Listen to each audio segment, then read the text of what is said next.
Welcome, everyone, to our second Presidential Colloquium of the year. The Presidential Colloquium is a semi-annual lecture series that brings prominent internationally known thinkers to Hope. Through lectures, panelist responses drawn from the Hope community, and other engagements with the campus, these speakers will share their insights on the academy, leadership, and global civic engagement.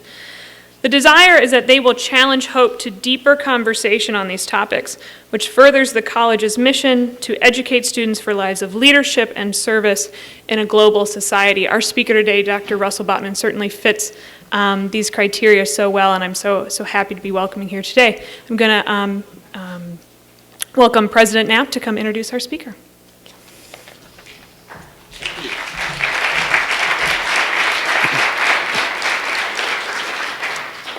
Well, good afternoon. It has been a real pleasure today to spend as much time as I've been able to with Russel Botman. I know that our students have really cherished the opportunity to have conversation with him and some very candid give and take on important issues that are not only relevant to South Africa, but relevant to us as well. And so I'm excited now to introduce some of you to my good friend from South Africa, who is someone that I've come to admire over a number of years of working together and building a relationship with his institution as well. And would just like to give you a little bit of background on Russel before I invite him to come and share his thoughts with us today. Russel Botman is a very serious-minded theologian. He's a man who led much of the conversation in South Africa as that country came to terms with its need to make theological arguments for the dismantling of apartheid. As a theologian, he gave voice to those arguments, was able to bring the voice of the church to bear on the injustices of apartheid in ways that gave a moral argument for change in that country. He did so as a pastor, as a theologian, as dean of a school of theology.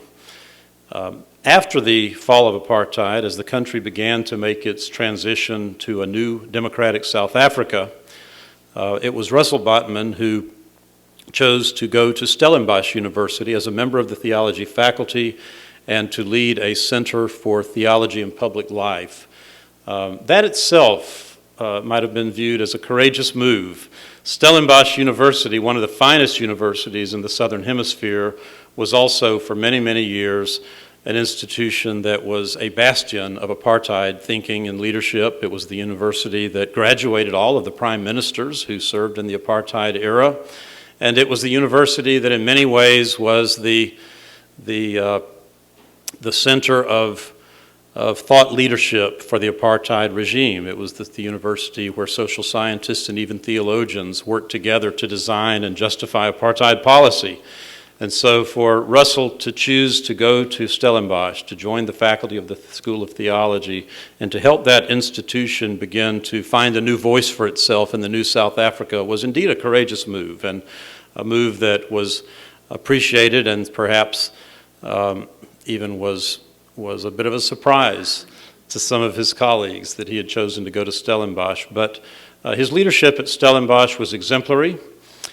He became a member of the administration of the university and ultimately was elected as its rector and vice chancellor, which would be the term that a term for what we call president. So to be the first person of color to lead that university was a significant move. Russel stepped into the job as rector and vice chancellor of Stellenbosch University with a mandate for change, with an understanding that in the new South Africa, that was a university that needed to embrace diversity, become more inclusive, be a university to serve all the people of South Africa, unlike its role in years past as an institution that was essentially a white Afrikaans-speaking institution. And so he'll tell that story today and tomorrow when he addresses us in Demnett Chapel tomorrow afternoon. We'll hear two parts of the story. Today we're going to hear about the work that he is leading at Stellenbosch in making the university a resource, a valued resource to South African society and indeed to all of sub-Saharan Africa. Tomorrow we're going to hear about some of the efforts that have been underway to actually affect change within the institution itself, within the university culture. And I think both parts of the story are very important for us to understand. I first came to know Russel after having worked for several years in South Africa. When I was introduced to him at Stellenbosch shortly after he took office. And when Russel took office, he said, "Stellenbosch University was an incubator of apartheid, but it will now be an incubator of hope." And we sort of like that word around here. And in 2008, early in his tenure, Stellenbosch convened a meeting called the Stellenbosch Siboka on higher education and ethical leadership, and I was invited to come and facilitate that meeting. And for several days, the leaders of universities from about 20 institutions came together to think about the role of higher education in South Africa. Archbishop Desmond Tutu was with us. Arthur Chaskelson, the first Chief Justice in the democratic South Africa, was with us. And we had deep conversation about what role higher education might play in building a new country, in addressing many of the great challenges facing the country. How might a university like Stellenbosch or the other leading institutions in South Africa play a role in raising up a new generation of leaders in a country that's in great need of good leadership? And I just want to share with you a few statements from a declaration that was actually crafted by that group and adopted during the Siboka. Incidentally, Siboka is a Sotho word that means a gathering for a common cause. And as that group crafted a statement, and we ultimately had everyone sign on to it, the declaration emphasized several important shared beliefs, and I'll just mention a few of these. One, that higher education is uniquely positioned and has a responsibility to address the need for ethical leadership in our time and in the future. That higher education is a public good and an important empowerment agent for both the individual and society. That higher education should fearlessly acknowledge and confront moral issues in society by articulating and publicly discussing them, and by deliberately addressing them as part of its teaching, research, community engagement, and administrative agenda. That higher education should prepare graduates for lives of meaning and purpose and equip them as holistic agents of change.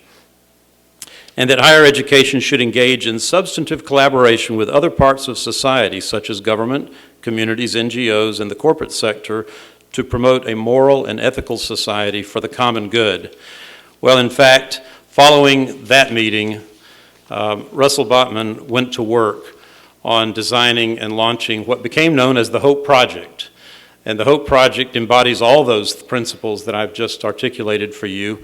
And you'll find that there is information on the project on the back table. If you didn't pick up a brochure, be sure to get one on the way out describing the Hope Project. There's also some facts on Stellenbosch University. I didn't want to spend a lot of time telling you about the university, but there's good literature there as well. And a publication that describes the research that's the research output of the university, and I think you'll be very impressed with that as well, especially those of you who are members of our faculty. So, without saying more, please join me in welcoming Russel Botman.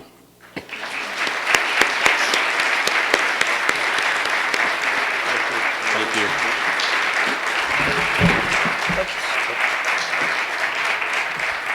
Sorry. Thank you.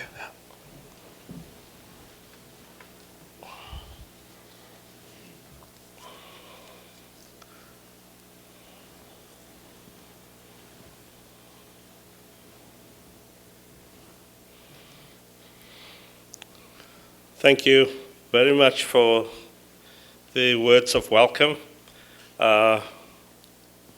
Distinguished guests, Dr. John Knapp, President of Hope College, Mrs. Kelly Knapp, faculty and staff, students, ladies and gentlemen. I must tell you, it is great to be here. Now, what better place to talk about Stellenbosch University's Hope Project than Hope College? I feel there's a deep affinity between our two institutions. It seems almost as if we had the same architects. I am grateful for this opportunity to exchange some thoughts with you about the concept of hope and its application in the world today, specifically in higher education.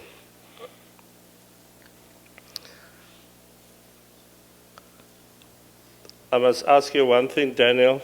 Where are you? You must keep an eye if I don't switch correctly, because I can make a mistake and I don't want to look back to check it. I thought a good place to start would be to show you a video that we produced at Stellenbosch University just before we went public with our HOPE project in 2010. And it provides a good overview of the initiative, and he will help us now to get that video.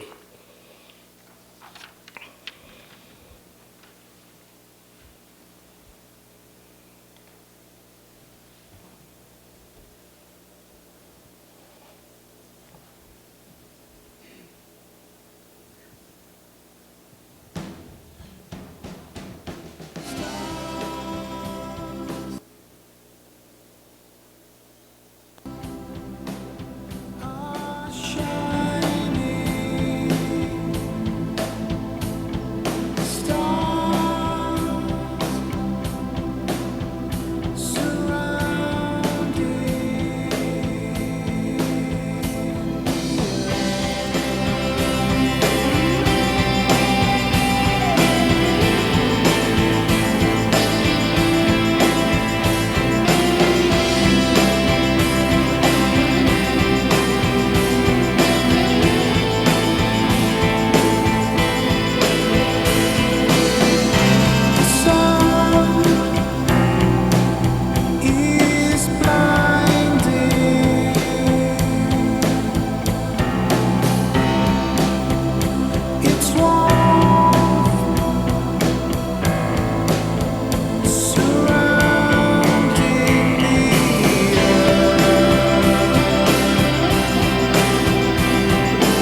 The challenges that we are looking at are significant in size and in terms of the impact that they can have on next generations.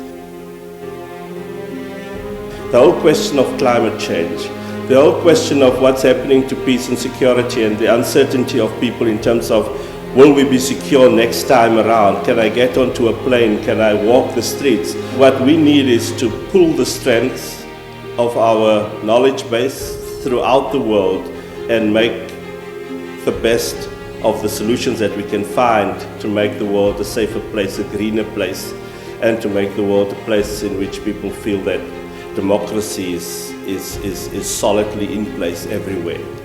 We all talk a lot about Afro-pessimism. The question is, who is working on the other side of that? Who are the people really toiling to build hope from Africa and hope for Africa?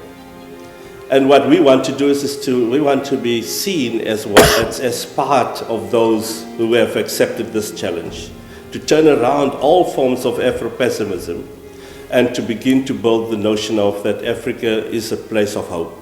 And how do you do that? It is you can throw money at Afro-pessimism and hope to turn that around, but if you do not add the science to it, it will not be sustainable. And if it's not sustainable, it is wasteful.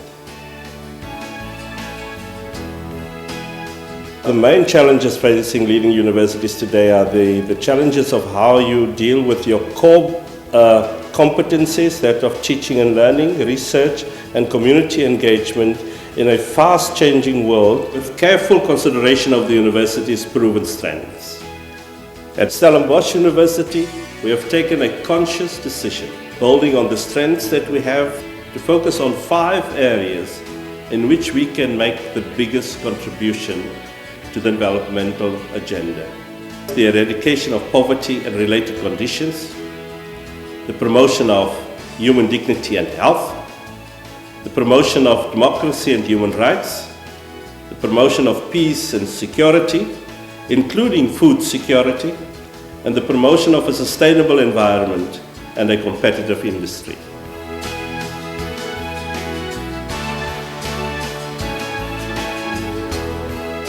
Relevant universities of the 21st century will have to be seen to have made a difference in the lives of people. We know we will have many partners because it's the right thing to do and it is the right time to do it.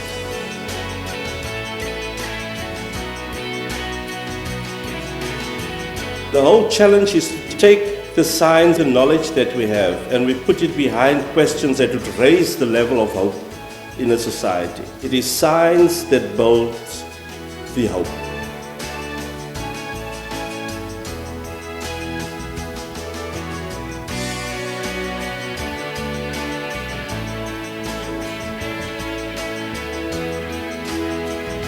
The whole notion of a pedagogy of hope in itself is complex, is difficult. People begin to think, doesn't it mean that we are actually becoming a set of people that will be used to just do development work? How does it lead to new knowledge? What is the real connection to knowledge? Pedagogy of hope simply means that the scientists take their science and secure sustainable hope in everything that we do for the future. The challenge is to secure that you have real science behind it, to secure that it does not fall apart into lots and lots of projects and initiatives, that they help together as one single project, and that is what we call the Stellenbosch University's Hope Project. The combined strengths of the different initiatives that we will bring about the changes that we need on the continent. And it will lead to hope. It will lead to hope because it will be sustainable, because it is rooted in real science, and science that will grow over time so that new innovations will come from that, and people will begin to do better every time till the next generation will feel that there was this university who took up our challenges and made a real difference to the way things turned out to be. I really have no doubt in my mind that a pedagogy of hope is the right way to frame the question, that we have the right people behind this big idea. We have the best to make it work at Stellenbosch University.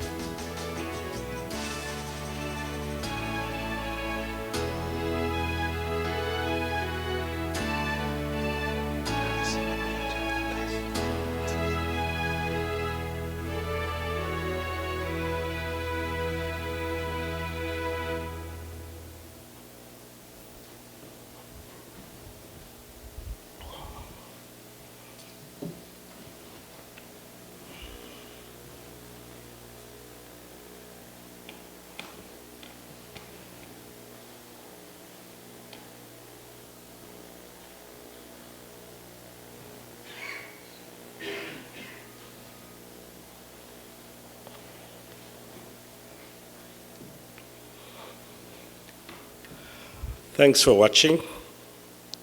And what I want to do now is to explore the issues underlying the Hope Project of Stellenbosch University.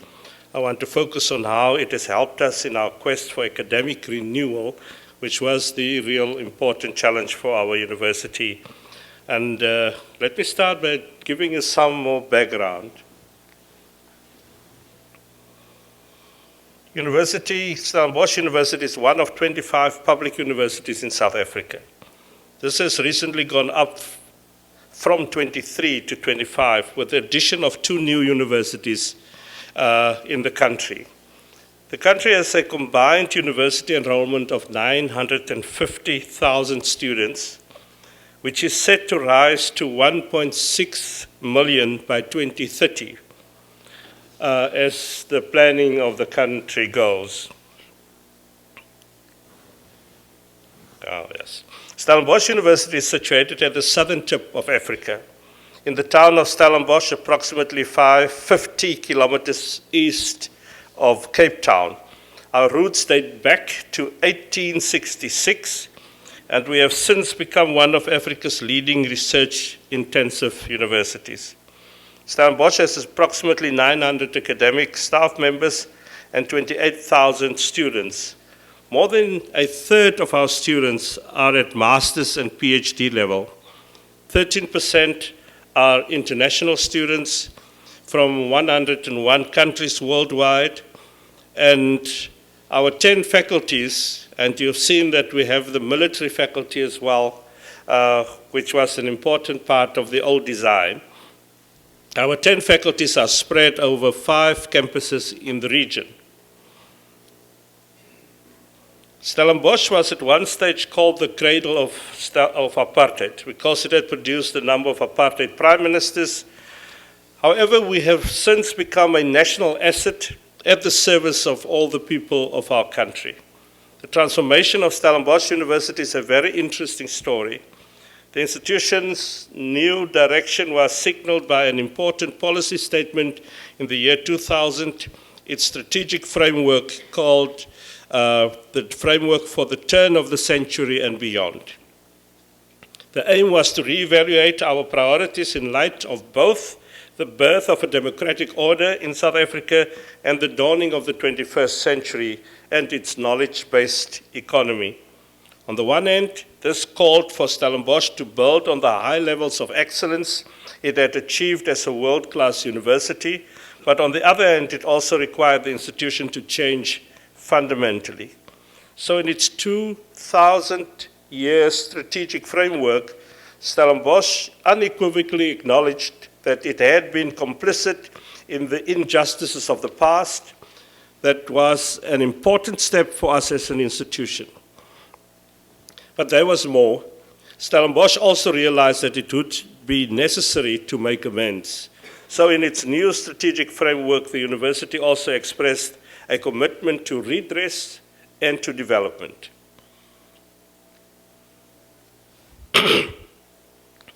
Now, how would this be pursued? Firstly, through equity, that is opening up access to the university, building more inclusive staff and student bodies. There was also the second part of the university's commitment and undertaking to pursue development. This specifically referred to pressing needs in society, particularly in disadvantaged communities. So Stellenbosch had taken a moral decision to break with its exclusionary past and to help build a better future for all. But would good intentions be enough? Well, that was the question that stared me in the face as I prepared to take office following my appointment as Stellenbosch University's first black rector in 2007. There you can see it. I decided the only way to proceed would be to ensure that good intentions were indeed translated into tangible actions. So in my installation address, I dedicated my time in office to the practical realization of the university's commitment to change. We had to move beyond lip service to redress. We had to noticeably become more inclusive, and we had to concretely contribute to development. On the first aspect, becoming more inclusive, I will expand tomorrow in my keynote address entitled Mandela's Children, Shaping a University. The rest of this address I want to devote to the second aspect of Stellenbosch University's commitment to change, namely to pursue development. Now, when my colleagues and I looked at the situation in South Africa, our priorities started becoming clearer.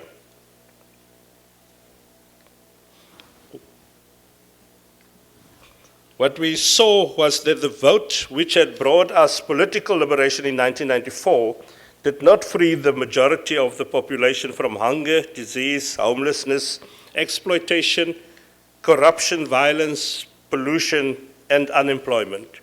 We realized that as one of South Africa's leading universities, we had a duty to use our key strengths, our academic excellence, and cutting-edge research to be of service to society.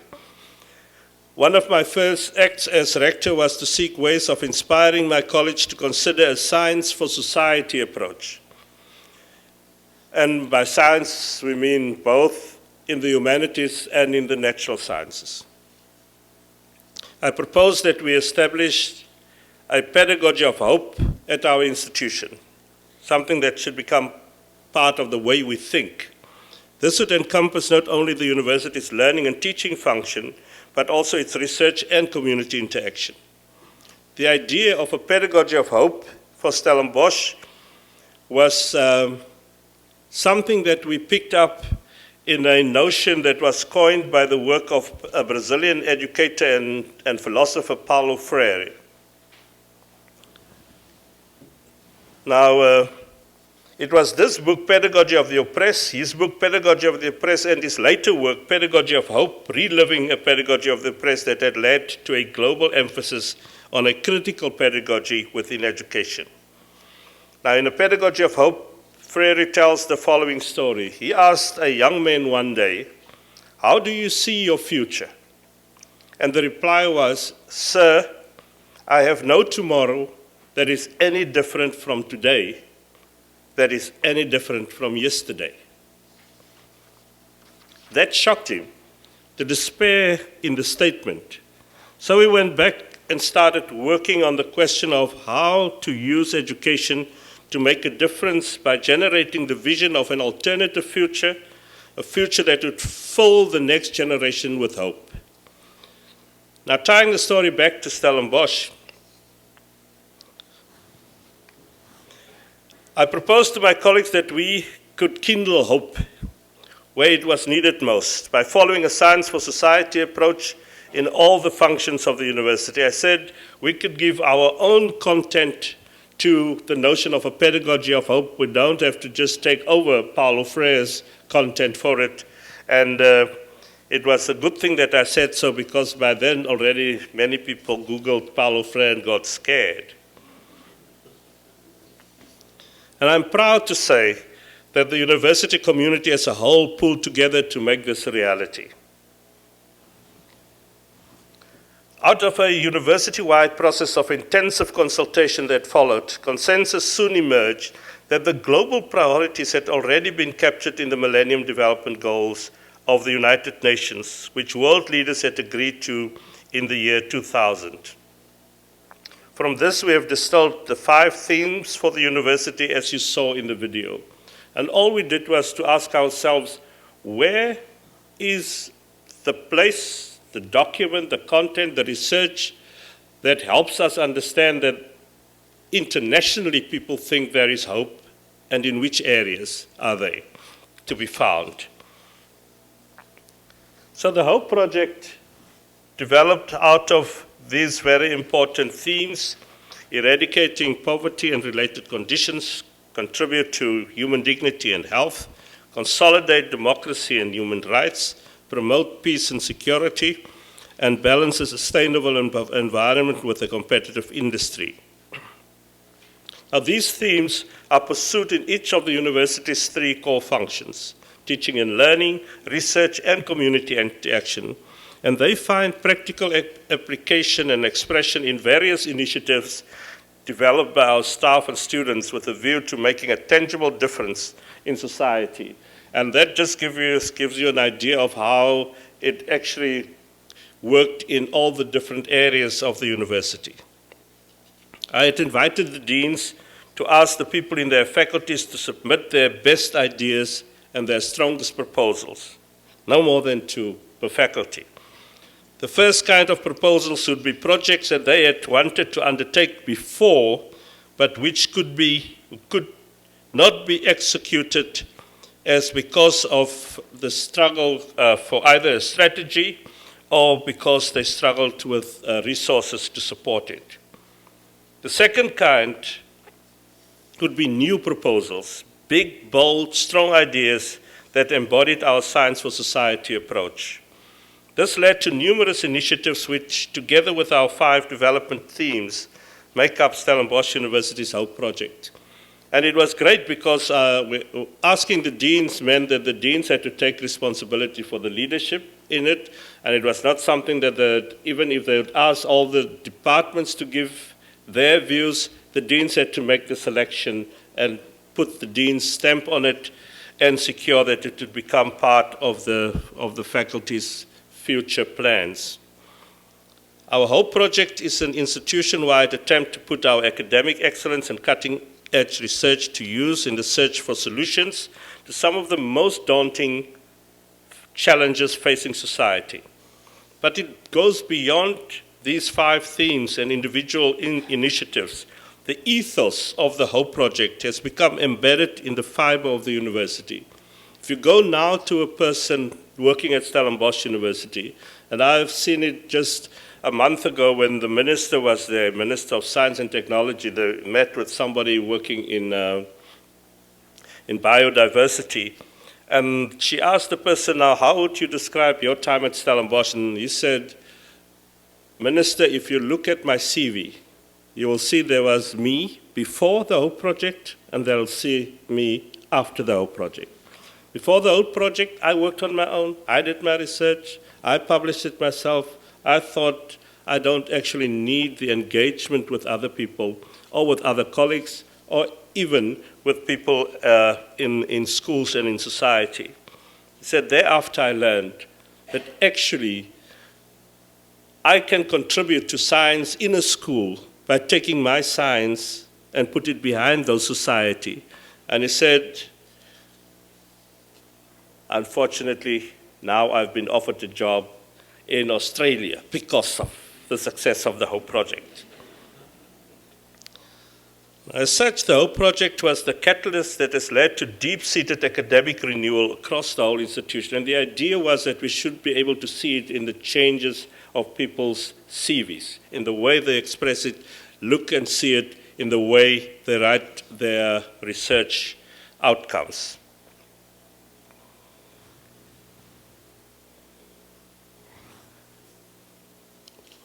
By using hope as a guiding concept, the university is led to ask critical questions about reality, to look at problems in a society in a scientific manner, and to use science to make a difference. In this way, hope becomes a radical transforming concept in a post-apartheid context. If hope is used for the assumption that a better future can be created actively through joint research for knowledge in service of community, it becomes more than empty optimism and changes into a shared social resource. Hope is created when the possibility, this is very important, hope is created when the possibility is prioritized over the immediate reality. Many people find themselves spending their lives understanding the immediate reality, and very few people begin to ask the question, what is possible beyond this?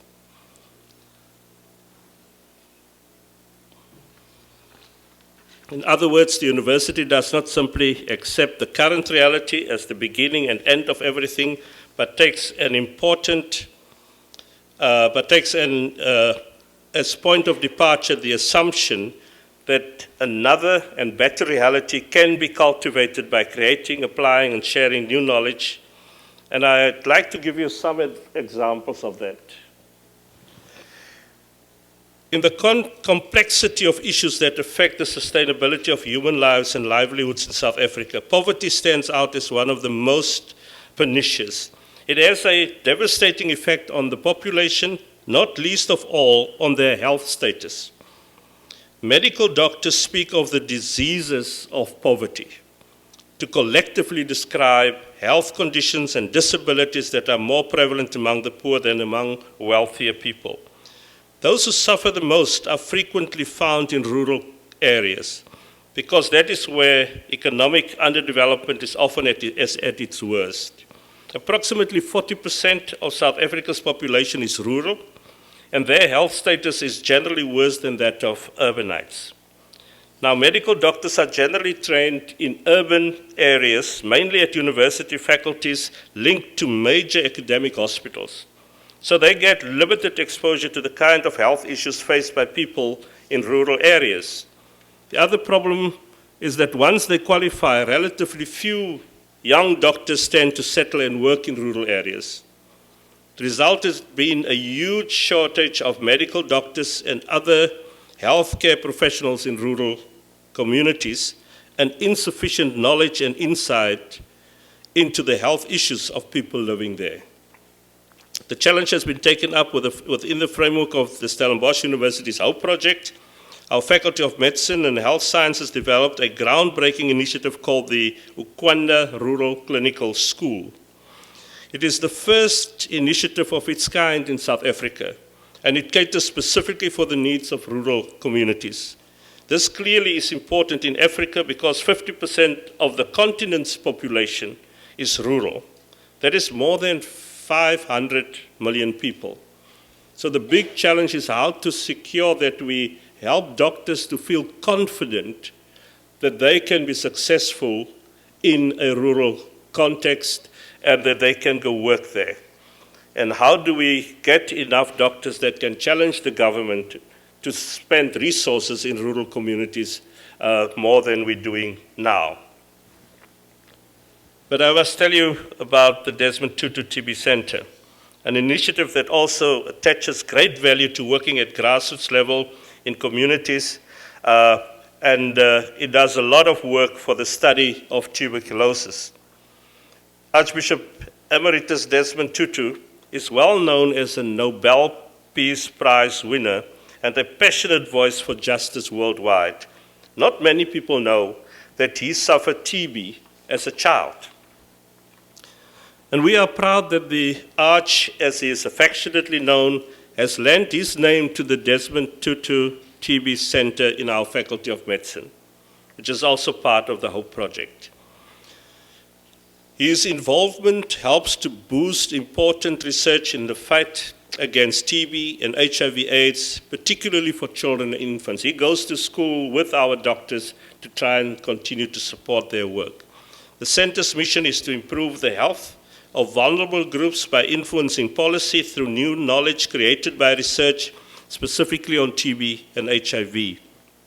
To achieve this, the center works closely with the authorities, most importantly, with some of the poorest local communities in South Africa and elsewhere on the continent. Africa does not only contain elements of failure and pain. It also has plenty of success stories and an abundance of hope. Our continent has been growing steadily since the turn of the millennium, and there is widespread agreement that Africa's economies will continue to grow in the coming decade and more. The challenge is to translate economic growth into broad-based human development, and here higher education has a key role to play. There was a time in the 1960s and 70s and 80s when higher education in Africa was relatively strong. However, Africa's research output, as measured in share of accredited journal publication, shows a decrease from 1% in the mid-1980s to 0.7% a decade later.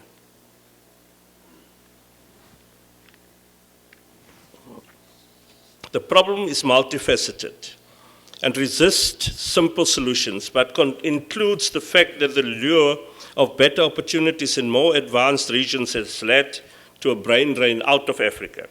An additional aspect is the limited contact that scientists in Africa have with their colleagues in different countries on the continent. Institutions have maintained contact with their former colonial powers, but were slow to build ties with their own neighbors. For this reason, we are prioritizing the development of a sustainable and long-term academic network or knowledge coalition, and more than one in Africa. Just like the HOPE project helped us to renew the academic enterprise of Stellenbosch University, so it is now helping to reinvigorate scholarship across the African continent. At the end of last year, Stellenbosch and 5 other African universities, Botswana, Dar es Salaam,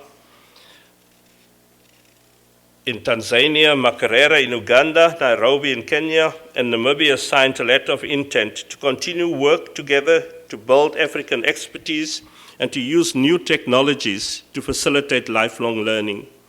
I can share with you the latest development, the formation of HOPE at Africa and also HOPE International. In terms of reversing the African brain drain by building African expertise, we are making good progress. The Partnership for Africa's Next Generation of Academics, PANGEA, was formed in 2010 and is linked to the HOPE project. Rather appropriately, the network is called PANGEA,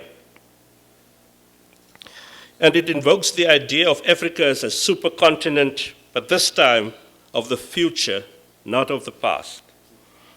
PANGEA's main initiative is building and sustaining world-class doctoral programs and scholarly communities through partnerships on the African document. I want to tell you something about our throughput rate in this program that started 2010. Remember now, the HOPE project was announced in 2007. Just look at the impact of this initiative so far. Since 2010, 109 PhD candidates enrolled full-time at Stellenbosch University. Many of them are senior academic staff members who, for one reason or the other, never completed their PhDs. They are put through an intensive program, and so far 40 have graduated, and the next group we expect to graduate in the course of this year. When they return to their institutions, it has a ripple effect across the continent. This is helping us reclaim Africa's share in world science by increasing the continent's research output and the number of its PhD graduates. Now, the HOPE project clearly has an impact out there in our society, but it also has an impact internationally, but also from outside into the university. The HOPE project has been like the proverbial tide lifting all the boats. It has been good for Stellenbosch University as a whole. It has been good for Stellenbosch University in creating new partnerships on a continent in which it never really functioned in that way. In recent years, we had an interesting thing because it was always a difficult thing to help people understand that if you grow the diversity, you also grow the levels of excellence. And in recent years, we broke into 3 global rankings in quick succession. The KIOS World University Ranking, the Times Higher Education World University Ranking and the Leiden Ranking, overall we now occupy the second or third position in Africa, depending on which list you consult. So it's always everything around the southern tip. It's either Cape Town or Stellenbosch. Most of the time we try to be Stellenbosch.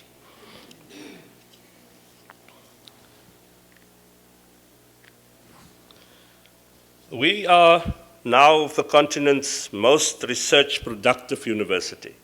According to South Africa's Department of Higher Education and Training, we have been maintaining the highest weighted research output per full-time equivalent academic staff member of all universities in the country since 2009. Remember 2007, we started with the HOPE project. This makes us Africa's research leader. I mention this because more than one doubting Thomas expressed skepticism about the HOPE project in the early years. Some were worried that by embracing the concept of HOPE, the university was abandoning its academic function and its research would suffer first. Some were worried that by embracing it also, we would not be able to stick and keep to the levels of excellence that we had before. Standards would drop. Clearly, the skeptics have been wrong on both counts. If the HOPE project was the catalyst for the university making a tangible difference in people's lives, then excellence was the tool that ensured its continued success. Without focusing on providing hope to future generations, the academic enterprise loses its relevance already now in this generation. But it's only through maintaining the highest degrees of excellence in the process that one can be confident of realizing a better tomorrow instead of staying trapped in a framework in which somebody would say there is no tomorrow that is better than my yesterday.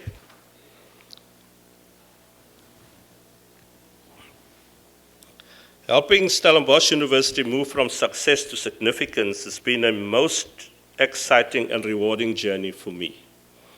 What stands out is that we have changed the conversation about Stellenbosch University from being referenced in the past as an historically somewhat other university to being about the kind of world we want to build for the future generations. And we know we will be judged by that generation.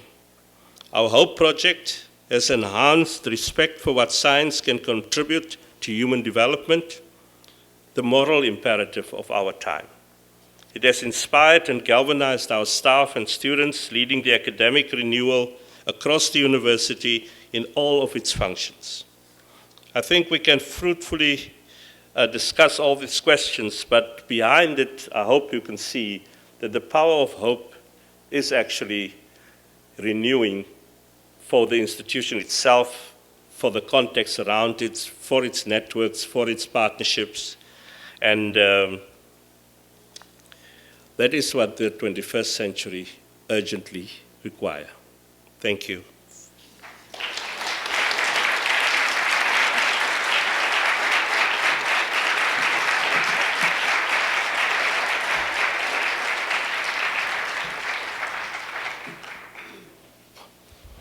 It's working. Dr. Botman. Maybe I'll start over here. Has been gracious enough to take some questions, so I will come around with the microphone, assuming I get it going, and we have about 20 minutes for questions.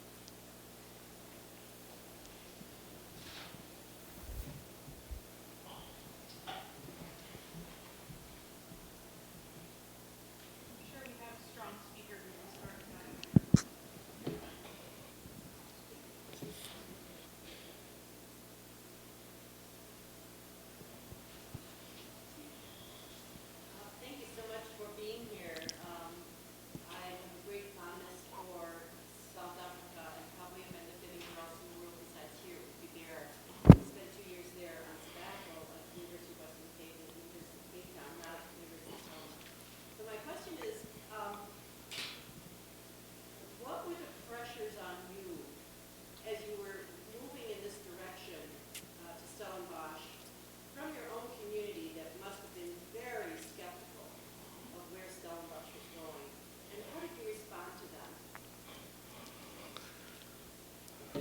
The skepticism was first in the decision that we made to move our theological studies from the University of the Western Cape to Stellenbosch University. That was the most difficult first decision that we had to take. I could not go to the meeting of Synod to defend it because I would have lost it. I had to find a very senior member of the church who understands the academic work well enough to go and defend the argument. Because most of our people, especially the younger ministers in the church, were willing to take a decision based on their ideological position and their past loyalties. And they said that we can't do it. My feeling was that there is one thing in the Confession of Belhar that we must not forget, and that is that the Confession of Belhar makes the argument that everything starts with the notion of reconciliation. And if you can't deal with that, then your ideology is also, in as much as that of the apartheid system was, unevangelical. And that was very difficult. I knew I couldn't go say it in that Senate. It would be too difficult to get the job done. But I had to remember that, and I had to keep my eye on that ball, that this is what we are trying to do. We're trying to bring people together who will not come together because their churches will not come together. Both their churches would not want to come together. So the idea was, if you bring these young people together, they would become the catalysts for future thoughts about the possibility of unity. Because they will learn to trust each other, they will learn to be honest with each other, and they will learn to go beyond the ideological. Begin to accept, look here, this is a classroom, why don't we just talk openly and deal with our realities? And I still think they are going to be the leaders of the unity of the Dutch Reformed family in future. And they'll take it further than it can go as it is now. But those are the things that made me wake up every morning, realize what we're doing is something that is long-term, and that even these young people sitting in that class will have to be the agents of that change. And they will have to do it for the next generation. All we can do now is equip them for that. And I think that is the big challenge for higher education in our time. It is to take the long-term view, not to get sucked into short-termism, which most people want higher education to do. So just think about what will they do when they finish this qualification. And once you do that, you forget that they are actually people who must create a new world, a totally new kind of society with new values. And you must spend the time with them, and you must give them the right equipment. And it doesn't mean that they must now learn everything that we have learned, but they must learn everything that the future will require of them.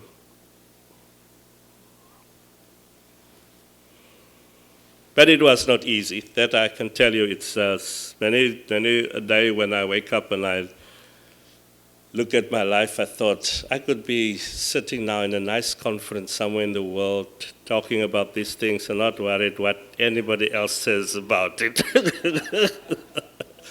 But we had lots of pressure. My first very negative response that I found from people was that they said, and they wrote in the newspapers, Professor Botman, do you hear that sound? It is the checkbooks closing on you. And so I realized that is the first big challenge that I will have to accept. It is, I have to get some of the rich people to make a commitment to the cause that I'm steering, and I will have to ask them to make a public commitment to it so that they say that some people close their checkbooks, that I will support this because I think it's the right thing to do. So you need a number of such people that are willing to take a stand symbolically. And then there are people that, then there's the second and very difficult part was that people said that you will bring down the standards, and I had to begin to work on a plan to secure that you actually can lift the standards and still get the required outcome for diversity. That was the tougher part, because it meant that we had to go work in schools to have that secure, that we have a good pipeline.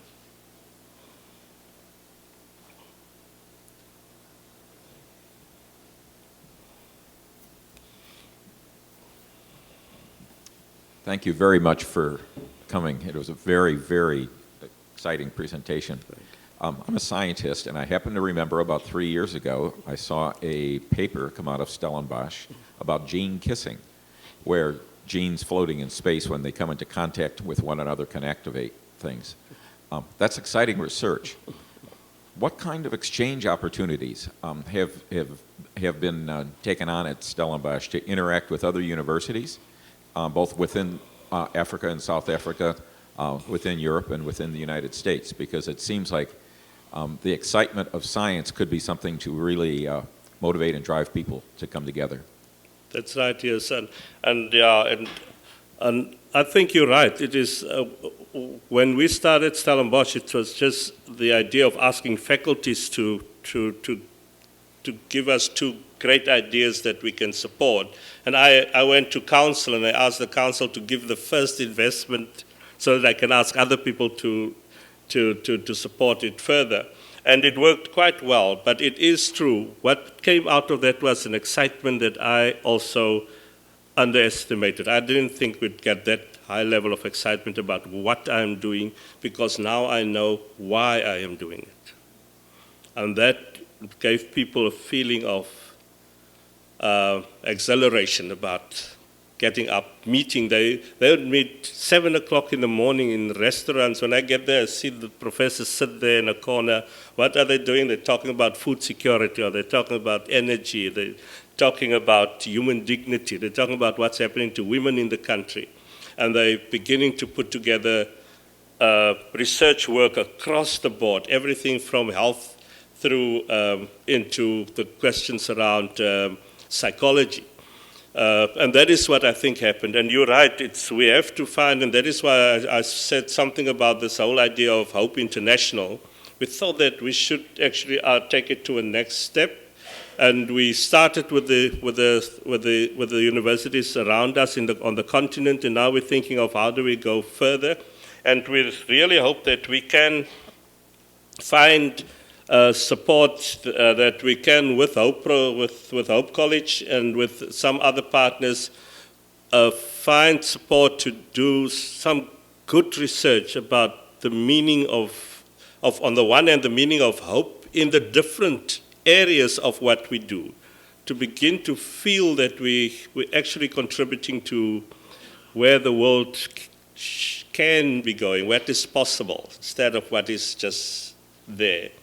Now, we are committed to work with other international institutions of higher education to try and see how we collaborate together.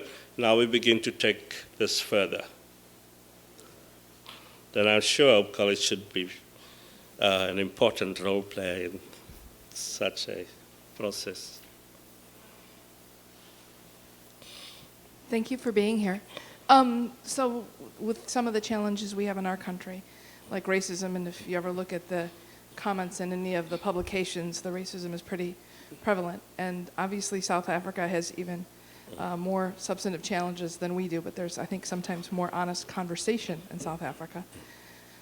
So thinking about the challenges of the ANC and what they aren't versus what they had hoped to be, and some of the other challenges, it struck me when you talked about Archbishop Tutu's TB center. If he hadn't had TB, he never would have met Trevor Huddleston. He never would have been the Archbishop of South Africa. So thinking about how some of those challenges have turned something beautiful out of what was horrible, where are some of the places that you felt profound discouragement but have seen beauty come out of the sadness?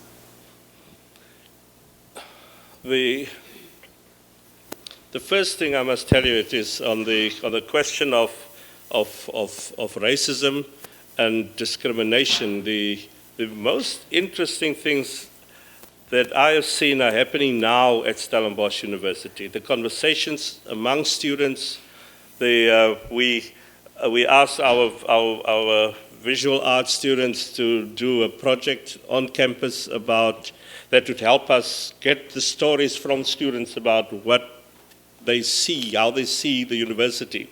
And they put up these, I don't know what is it, carry-away toilets on the main way to the dining hall.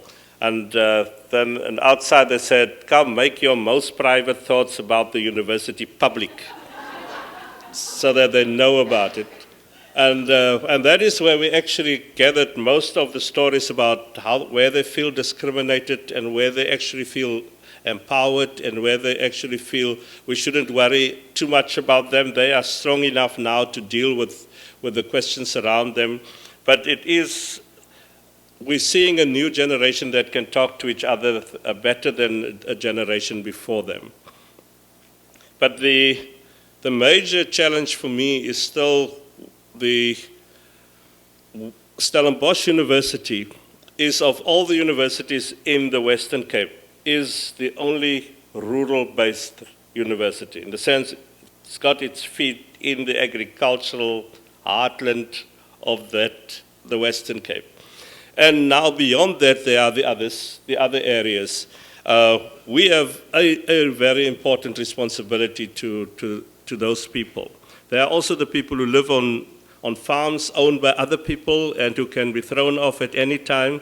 So and nobody thought that was ever going to happen. Our university's legal aid system provides legal support to every farm worker that is being thrown out of a farm that belongs to an alumnus of our university. So, and that is actually what I wanted to see happening, that people would begin to say, look, this is justice. It's not about race or whatever, and it's not about your farm or his house. It is about how our constitution plays out in these realities, and we will protect these farm workers.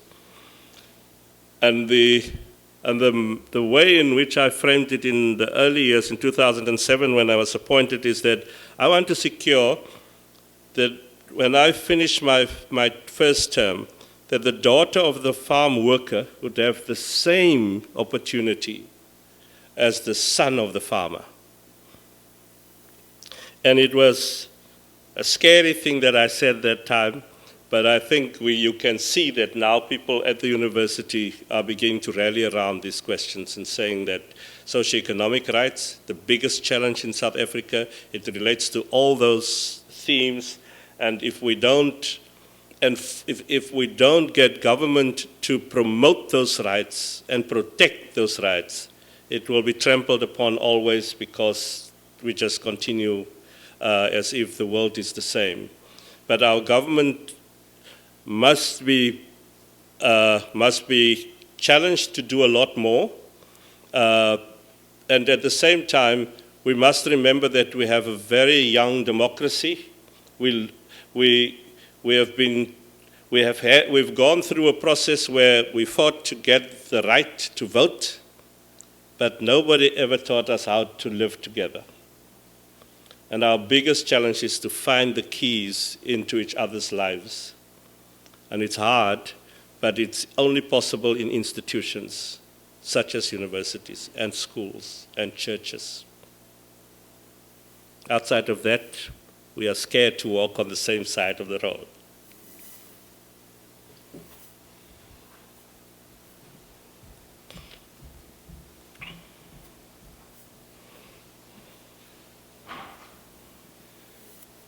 Thank you, Dr. Botman. I suspect that listening to your presentation, one of the keys to success of the whole project would be using local indigenous people to participate in the project itself. And this brings me to the brain drain phenomenon in African societies. I wonder given that phenomenon, what Stellenbosch is doing to arrest the brain drain of African professionals, but at the same time, how to attract African intellectuals outside of Africa back to the continent to contribute to the whole project. I value the AAU and the 5 member countries that have signed up, but I wonder beyond Central and Southern Africa, how much influence the whole project have on probably West Africa, for instance, in terms of the brain drain and attracting African professionals back home. Yes. In West Africa, I don't know if you are aware of that I'm currently the Senior Vice President of the Association of African Universities. And I try to use all the influence that I have to secure that we work across the continent, and that from the Association of African Universities, we begin to pull in more universities into a different kind of discourse in the association. I can't do all of that at Stellenbosch University because we're piloting from the one level to the next level to the next level and see how it goes. But we can now show them that it's possible to put universities together to get a focus. And we hope that, that it will be fruitful over time. Within the world, the African Union, they're also looking at different universities that they're targeting in the different areas of the continent, that they target in the different regions of the continent. They target them as what they called Pan-African universities that would get support to do things across the continent.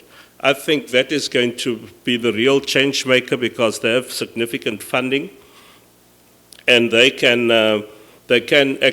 have now charged certain universities on the continent in the different regions with specific things. There will be only 9 such universities, not more than 9 across the continent. But those universities will be responsible for the whole of the continent's training. For instance, the one that is the most difficult one for the African Union to handle is their own decision to allocate the responsibility for space research to Stellenbosch University, because it's the only university that actually already launched a satellite of 3. Now, the reason why they can't get to the next step is a political reason. So, and it's mostly our friend Mugabe that said, look here, how can Southern Africa do research on space while our people are dying on the streets? We must have something on poverty, etc. Now, there are other universities also doing such things, but their plan was that if they would put such a responsibility on a university, say like Stellenbosch, then they would give us 100 bursaries to bring master students and another 100 to bring PhD students to Stellenbosch, but they must be Pan-African. And the whole program must be Pan-African, and it must serve the whole continent. So that is going to be the real change maker, I think, over time. But it is very young in the field.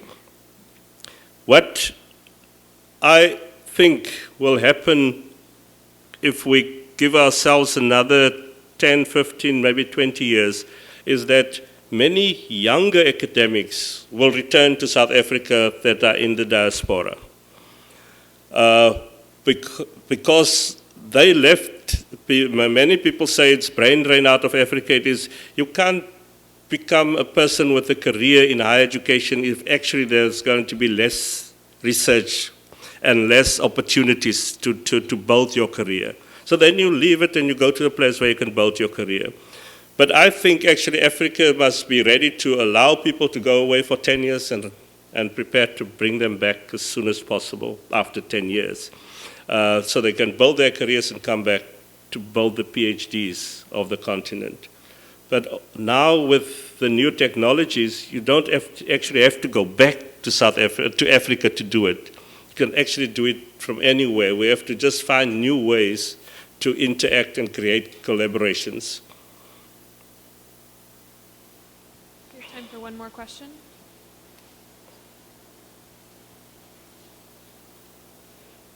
Well, then let's all thank Dr. Botman. Thank you. Thank you. Thank you. Thank you so much. Yeah. Just stay here a minute. It is no coincidence that you are here in the month that we are beginning our strategic planning process for a 10-year vision for the college. And I can assure you that the conversation will include the phrase pedagogy of hope more than once. Yes, thank you. Indeed, as we think about our own planning for the future, we need to ask ourselves what we can learn from others. Stellenbosch certainly is an example of an institution that we might learn something from. Imagining that an institution founded by Dutch settlers in 1866 is a place that offers a lesson or two for us. It just sounds right, doesn't it? Yeah. So we're excited about that. In fact, we will begin those conversations this week. On Wednesday and Thursday, there will be opportunities to come together for some informal conversation while it's fresh on our minds, just trying to reflect on what we've heard from Russel Botman and whether some of the experiences and lessons from Stellenbosch might actually be inspiring to us as we think about our future as a college. So I would encourage you to consider being part of some of those discussions as well. And we'll see if we can mine our learning here for some real riches that we can apply.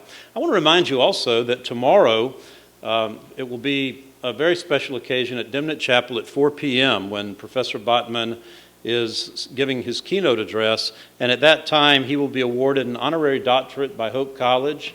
And I think today you have had an opportunity to understand why our Board of Trustees so enthusiastically and unanimously voted to bestow that honor upon him. We're very proud of the work that you do as a leader of the Reformed Church, as a leader of your own university, of higher education at large, and indeed the impact that you're having in our society, both here and abroad. Thank you so much, Russell. Thank you. Thank you very much.